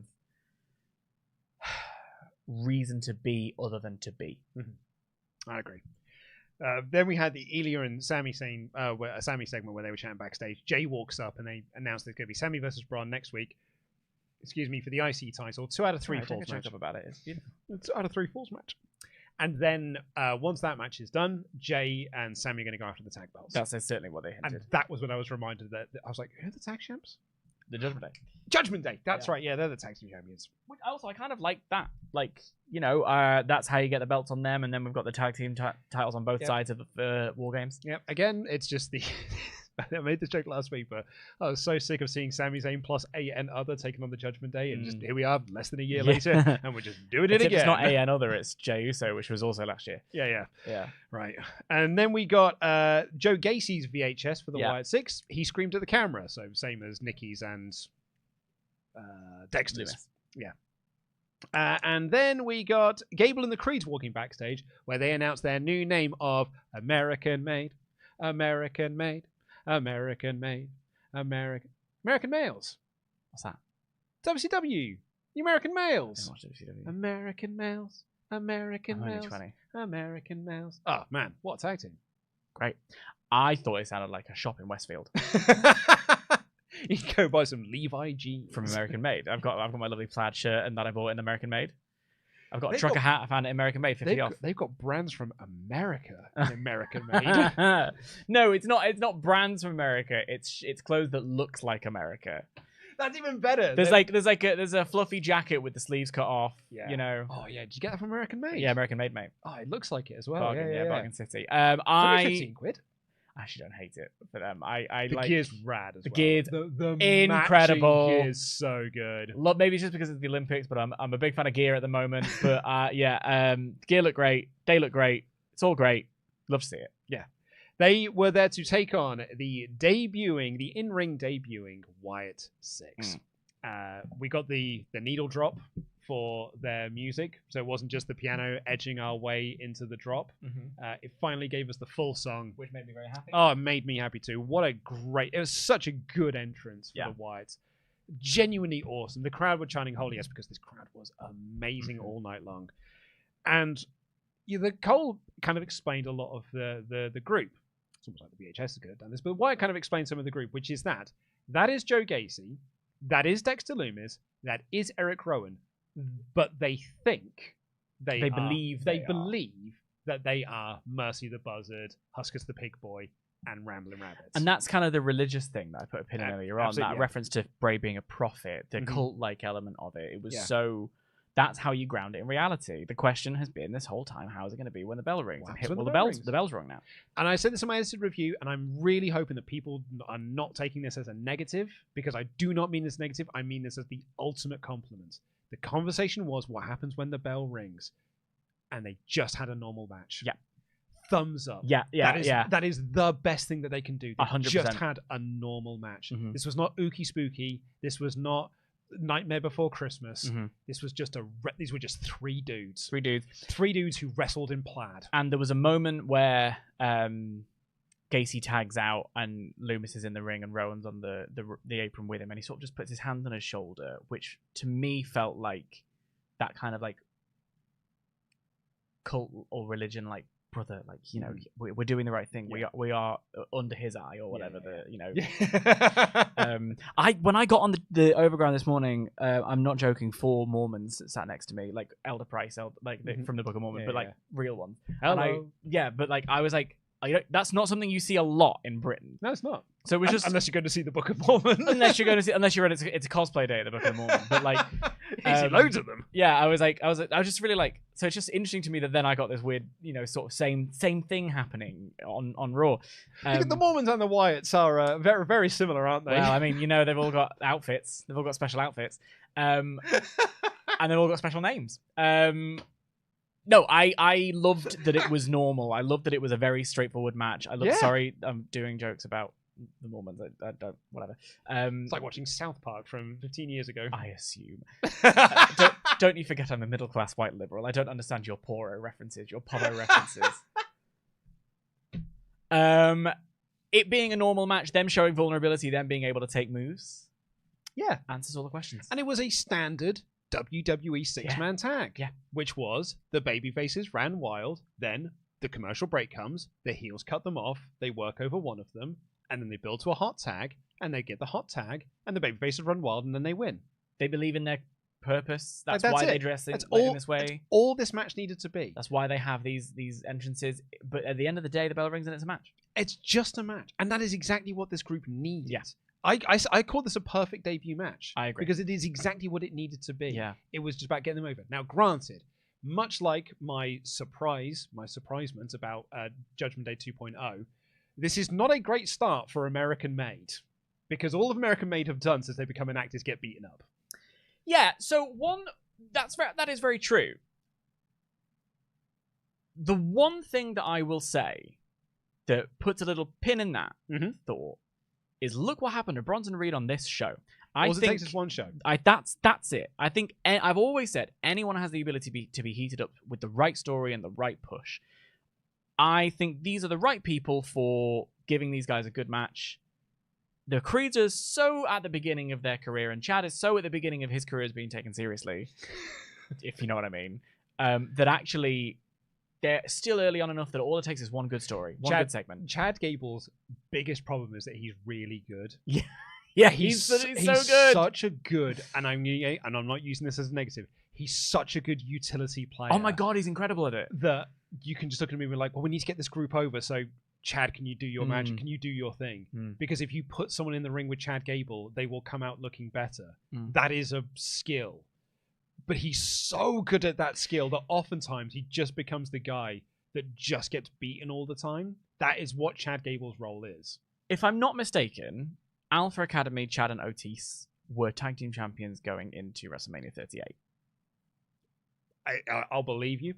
Certainly they had a tag team run around that time. Wasn't that when they faced tag team championship the Mike's Hard sponsored team of Nakamura and Rick Boones? I think that's what it was. Yeah. That might have been the Usos, or it was one of those 4-ways. Either way, they were tag team champions around that time.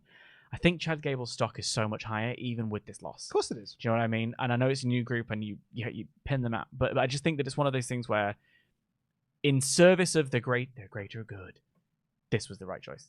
It's everyone's favorite thing for me to say. When you're hot, you can do no wrong. And because they are on a streak at the moment, and they are just a really hot commodity at the moment, and they are a hot product with a hot roster, you can afford to take these losses. It doesn't matter that Judgment Day 2.0 were not front and center and got this big moment where they laid out Priest and Rhea Ripley to stand tall and we run this show. You don't need that segment. The Creeds and the American Made, don't need to win their debut matches as this faction. Because when you're just on a roll, it's fine for people to lose. It's fine for people to win. It's why the DQs wind me up as much as they do. Yeah. Because they are a company that are quite happy to beat people, but then they are really protective of others when they don't need to be. And that's what winds me up about them. No, I get you. So I know there are people who are like, why are we being American made? Honestly, it doesn't matter. The more important thing here was getting the Wyatts over and giving the Wyatts their win. That was the more important thing here than giving American made their win. Even though you've just rebranded them and stuff. That is not important right now. The Wyatts is important right now. We need to push that one forward. So it's completely the right call that they did this the way they did it. Yeah. I've enjoyed the past 2 shows so much. Long may it continue. I thought this was an incredible, awesome episode of Monday Night Raw. I had a great time from start to end. Even the stuff that was a bit like, oh, that was a bit naff, actually just made me lol, particularly in the women's trio stuff. So yeah, really, really big fan of this show. If you have not watched it, go out of your way to watch it. Big thank you to all of our wonderful PledgeHammers over at patreon.com/WrestleTalk. We've got brand new, refreshed, revamped patreon.com/WrestleTalk. There's a whole certain new goodies in there. We've got some new tiers in there you can support for as little as $2 a month. So head on over there right now and check it out. If you are of a certain level, though, you get your name read out on the show like these fine folks. Bebop and Rob Steadley. That's my new favorite name. He stole Sue's van, Mr. E. Balding Brummy, Brett Linforth. Big Jiggy, Josh Martin. The pinnacle of success, Luke Kelly. Abominable, Michael Abbott. King of the Conquest, Stephen Mullenix. Where there's a Will, there's a Will Campbell. The Magic Man, Barry Blaine. The Machine Gun, Alex Anderson. The Roller Coaster, Robert Acosta. And Hitman, Malcolm. Yeah, thank you all so much for our wonderful pledge hammers on Patreon. Head on over to patreon.com/WrestleTalk. If you're excited about Patreon as well, and you're like, hey, what is all this Patreon thing about? What is WrestleTalk Extra about? I want to check the main WrestleTalk channel because we may be dropping something there this weekend. Oh, exciting. But who could possibly say? Me, I can possibly say, and I will do, probably on the AEW review. Right, let's get into the rest of your Ultra Chats here while I keep clicking things to open up the document. I got you covered. Known Ultra Chatter says, I just popped so hard for Odyssey Jones. I'm so happy for him finally getting into the creative plans after years of dark matches and sitting in catering. I think he has a much higher ceiling than people think. And on the basis of what we've just seen, I probably agree. Adam Hunter here said, I think they need to stop commenting on the Wyatt's matches until they can fully tell Michael Cole exactly what is going on. Listening to him try and make sense of them and then spouting lore about them, that's what's wrong, and that's just wrong, is infuriating.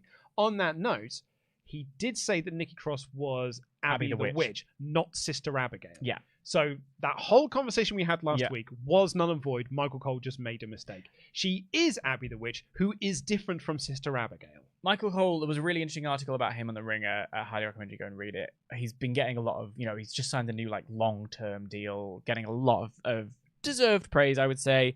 I think being the solid voice of WWE for over 25 plus years at this point is worth it. One of the things that he had a fantastic show. One of the things that he struggles with, I think, is getting across things like lore and exposition. He struggled it with Lyra Valkyria, explaining that she's like the goddess Morrigan. It's like, well, there's something very literal about the way he puts across these inspired he said things. She thinks that she's the goddess Morrigan. I was like, no, I don't think she thinks that she's that. No, I think she's channeling the energy of that, which is very different. That's what my understanding it was. And that's what's going on with the Wyatt Six as well. So that's one of the areas that he's not got across well enough. Mayor of Painesville Dan says, hello. It's a lot of information to give out when someone's in your ear. That said, he's not got someone in his ear as much anymore.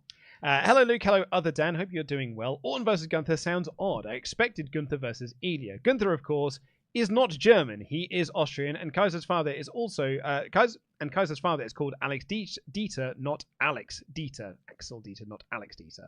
Other than that, great show by WWE. Yeah, so it was. I did find it funny. I was like, well, Kaiser's right there. He's actually German. Yeah. Are you trying to tell me they're the same? Yeah. It is proper. I am going to win this in my home country at Clash of the Castle. ... of Wales. I am from Scotland, which is a different country. I wouldn't say no to Kaiser, Ilya, and Sheamus and Well, this is the 4-way we were going to get. So I imagine it's Bron and Ilya. Yeah, that's the match. That's what I would. That's the match I would imagine we'll get at Bash of Berlin. Yeah. Mary Pensville Dan back again to say, here's a second chat from me because I have to mention it. Dexter Lumis is back in the main event and he even got the pinfall. Listen to the crowd. He's an epic performer and he did so great. Proud of him. The Dex Express is back on track. It was genuine. All he said to me was like, who was the standout performer? I said, really? Dexter Lumis. Geek of Arabia here said, I didn't know how big the pop was going to be when Shatter finally played in earnest, but the pop was big. I also popped big for Gacy's handspring into clothesline as part of what sold him on me. It was good fun main event, looking forward to more. All in all, a great show. Sheamus versus Ludwig was a banger. Priest versus Judgment Day was great. The women's matches were solid. Everything surrounding Punk and Drew. Reed destroying Seth was not on my bingo card, but I will take it. Oh, and Odyssey Jones exists. On the off chance that Bronson destroying Seth is the lead-in, it was not on my bingo card, but it's funny that none of the officials thought to pull Seth out of the ring before Bronson flattened him with 6 consecutive tsunamis. Yeah, it's one of those where it's like they don't want to move him because he might have serious injuries, so Bronson takes advantage of that, and in the end it's like, no, we can't stop Bronson Reed, so we've got to stop Seth. I kind of got it. James here said, superb episode of Raw. That Judgment Day segment was brilliant. All good factions raise the profile of all members, and Judgment Day has to go down as a huge success. Bronson Reed went from nobody to hugely over with just 6 massive moves. Wow. I guess the Raw after SummerSlam is the new Raw after Mania. Everyone worried that the Wyatt Six would look like when the bell rang. Well, now we know. Epic presentation using their actual names. Loved it. That Rowan tribute to Brody Lee was awesome. Yeah, we didn't mention that. He did the proper, yeah, and he did the kiss and everything, and then the sort of the rolling senton over the top. It was beautiful. It was very nice. Honestly, a lot of pressure on his shoulders as well. Massively so. As the guy who has got the connection to the group. Yeah. Bo's obviously got the connection to on a family level. But Rowan is from that original... The Legacy Wyatt, yeah. He's the Legacy Wyatt. He was there in the original lineup. He was part of the Bludgeon Brothers, so he's got the connection to Brody outside of the Wyatts as well. He was there for that Brody tribute and on Dynamite for that very reason. Yeah, like anytime they do tributes to Brody, like it generally does really get to me. So yeah, it was so nice to see. Luke Kelly here said, "Hey guys, it's insane how in the span of 48 hours I felt from being let down by SummerSlam to being effing hyped up for what's next. Everything on the show had a purpose. Some of may have been small, but it had a purpose. Triple H is a wizard." Rosie here said, incredible Raw. New factions, new rivalries, new stars with a hot crowd. Really a lot of fun moments, but I just want to talk and shout out CM Punk for making a strangle gesture with his hands when he was saying that he about how he just wants to talk to Drew. He's talking to Pierce and he just goes, I just want to talk to him. I enjoyed that too. Breezy here said, Roman Reigns is the original, the official, the only tribal chief that matters. Also, all in favor of calling Andrade El Speedalo while he's the speed champion. I don't like puns. Breezy, I'm just going to let you know right now. It's well done. I just don't like it. Breezy, I'm going to let you know right now, bud. I'm going to steal that for next week's 3 count. You absolutely are. I'm 100% stealing that, and I will claim it as my own. And then it'll be used on television, as is always the way. And then everyone will give you credit on Twitter. I will let them know it was you. Like I'm saying it on the record, everyone. It's Breezy, and I actually want to say everyone know when you go and watch that episode of 3 count, you should all shout out Breezy in the comments as well. Ket here said, so glad to see Odyssey Jones finally making his main roster debut. I've seen some of his work in NXT and I think he has untapped potential. I hope he has a great run and does not end up like Cameron Grimes. Yeah. Some guy said, I don't think that Gunther's title reign will be that long due to a congested main event scene, dropping it at the Rumble to set up Mania plans. Perhaps dropping it to Punk to set up a senior Punk Mania match. What do you think? Oh. I mean, based on the build they've given Gunther since he's come, like since the Triple H era started, I think he's on his belt for a while. It would actually feel weird if he doesn't have it for a long time. I think it would feel weird too. I think what's interesting is that they've got this such stacked top of the card that everyone would be cool having a run with the title, but not everybody can. So use it right. Do it well. MW Holmes said, I started to tear up when I heard that we were getting the full Shatter entrance with the Wyatt Six, full tears by the chorus. I think it really fits Howdy and the Wyatt Six perfect. To me, the chorus feels like Bray and Bo singing to each other. The only thing that I'm thinking is how would this story have gone if Bray was still here? Like, what was his vision for it? You know, some of this is it this? Was it this idea of this? Well, was the Fiend the Bray Wyatt version of, do you know what I mean? Like, yeah, because there was going to be a group. They were going to be called the Wyatt Six. Eric Young was going to be part of it. Of course, Alexa Bliss was sort of locally involved. Yeah. What was the vision? I'm so curious. That's not to say that this is lesser. because it's wonderful. What we've seen has been absolutely wonderful. I'm so glad that it's going well. Matt here said, man, the last month of wrestling has been crazy. 3 weeks ago, reports came out that Motor City Machine Guns were heading to WWE. 2 weeks ago, the news came out that Bobby Lashley is AEW bound. Last week, we got the news that Shane is AEW bound. That's not technically true. And we got the news that the Lucha Bros are WWE bound. It's funny, when the news came out that Lashley, Ricochet, and Lucha Bros all had deals expiring, the WWE and AEW, I assumed that Bobby and Ricochet would stay with WWE and the Lucha Bros would stay in AEW, because I felt their booking in both companies was solid. None of them were being pushed as top guys, but I still felt they were being used well. I guess that's wrestling for you. I didn't think Edge would go to AEW or Punk would go to WWE. We are living in the best timeline when it comes to wrestling. I think it was Ibu of Wrestle Purist. I think I might have seen him say this, because a lot of people, with Lucha Bros possibly going to WWE, he said AEW did nothing wrong. Tony Khan did nothing wrong when it came to the Lucha Bros. This is what wrestling is. Wrestling is all about getting the best deal for yourself. Yeah. Sean Ross Sapp was talking about this on Fightful, and he said, look, they've done everything they can in AEW. Like, what are you going to do? Stay there for another 5 years and just feud with the guys you've already feuded with? It's the reason why they're not part of this versus the Elite storyline, is because, well, we've done the Bucks and Lucha Bros. So, yeah, go to WWE and try that. Do that for 5 years, and then, who knows, go back to AEW for another 5 years. Yeah, that's why it's important to have... That's why it's important to have competition. And, it's not a case of being loyal to one company. The only person you should be loyal to is yourself, and being able to try and experience new things. Noah here said, one thing I love is even though he's a monster heel, the crowd still loves Gunther, giving him the warranted "you deserve it" chance. Ryan Marshall has said, never ever break up the Terror Twins under any circumstances. But does Odyssey Jones showing up with Kofi lead to Big E making a comeback, or is it just a story note for Woods potentially leaving the New Day? He'd better not. Either way, loved this debut. I love the sort of sister and brother relationship that Rhea and Damien have. It really, I loved it. I'd like them to keep them as a unit, even if it's not directly they're always hanging. I'd like them to stay, Liam here said, anyone else think about how they've set this up with the Judgment Day so they have 4 men and 1 woman, just like the Wyatt Six? Definitely a future feud, right? Especially considering their link with attacking Chad for betraying his family. Well, every faction has 1 woman. The OC had 1 woman.